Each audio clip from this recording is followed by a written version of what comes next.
Hey guys, this is the Sports Hub. Welcome to the 11-man playoff preview edition. We already talked about the 8- and 6-man teams. Hopefully you've watched that video by now. If not, you should do that.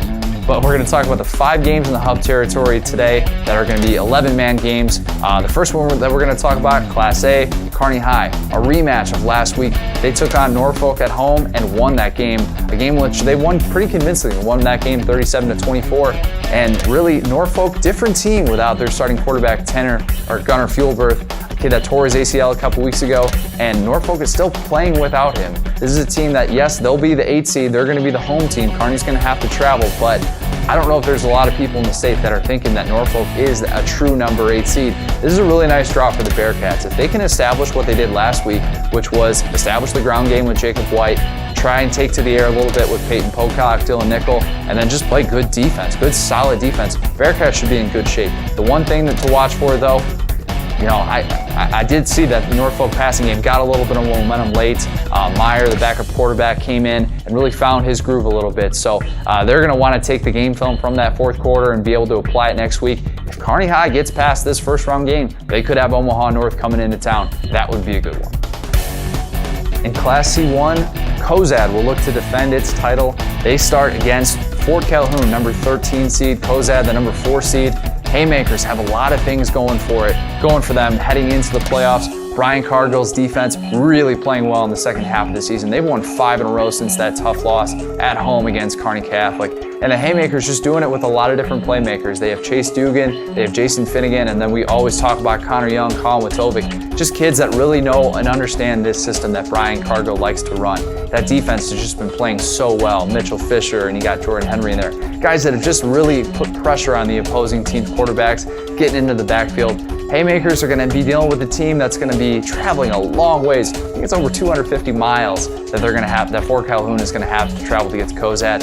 Fast start for the Haymakers, and that one could be a rout. The number 11 seed, Boys Town, is going to be coming into Kearney to face Kearney Catholic, the number 6 seed, and the Stars looking at maybe a little bit different forecast than what they originally thought. Of course, dealing with the injury to Nathan Howe, we've already talked about that.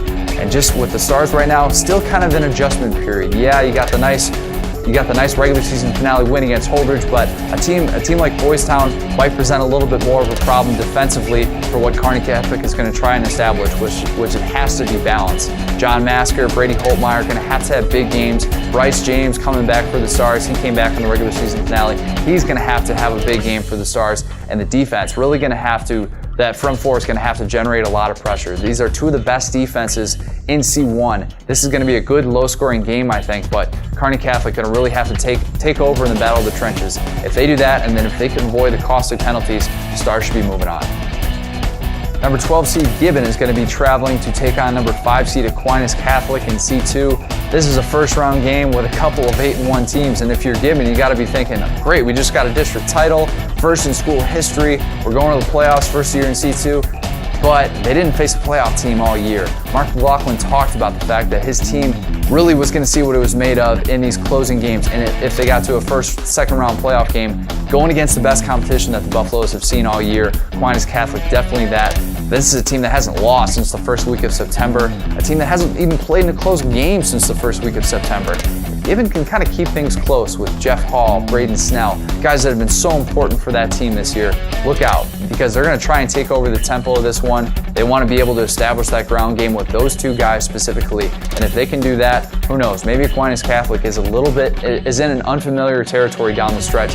This could definitely shape up to be one of the closer games that we have in the Hub territory. I talked about Southern Valley each of the last 2 weeks, basically in win or go home scenarios. They get 2 wins to close out the regular season. They win at Doniphan Trumbull, defending C2 champion Doniphan Trumbull, to get a spot into the playoffs. We talked about the Eagles getting to that upper echelon of C2, what it was going to take, somehow battling through that tough district, and that's exactly what they did. Credit Bob Fredrickson, great coaching job this season to be able to stem the tide a little bit, be able to get those playmakers involved, and that's exactly what they're going to have to do against North Platte St. Pat's. I was at that game. This is another rematch, and I was at that game the first time. Southern Valley just shot itself in the foot. It wasn't that St. Pat's was so much better and they just dominated the game.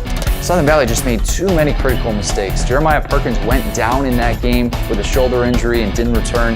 He's going to have a really big game. They're going to have to find a couple new ways to get Hunter Quinn involved. St. Pat's did a really good job double teaming him when he got to the back end of that secondary. And if they want a chance in this one to pull off a monumental upset for that program, Quinn's going to have to be an absolute stud in this game. I fully expect Southern Valley to come into this game with a lot of confidence. Just think it's going to be really tough to hang with a team as talented as St. Pat's.